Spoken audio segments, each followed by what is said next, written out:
Ang isang kumpanyang hindi nagre-remit sa Social Security System ay may paraan para maresolba ang pagkukulang ito sa kanyang mga empleyado. Yan ang ipapaliwanag ni Atty. JJ Atienza sa Bisig ng Bataan. Si Jane ay may-ari ng isang trucking business. May mga buwan na hindi na-remit ng kumpanya ang SSS contributions para sa kanyang mga empleyado.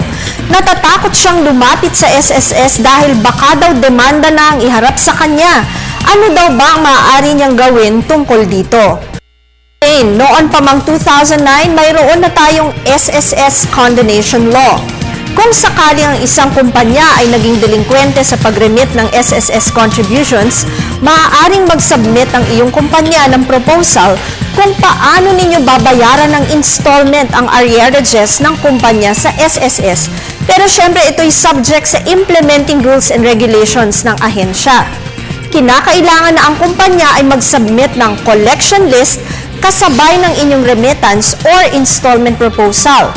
Kung installment ang proposal ng inyong kumpanya, kailangan ay mayroong kabayaran na equivalent sa hindi bababa ng 5% ng halaga ng pagkakautang ng kumpanya.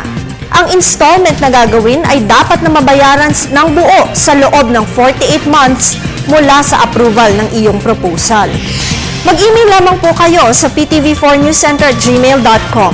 Ito po si Atty. JJ Atienza, ang inyong bisig ng batas.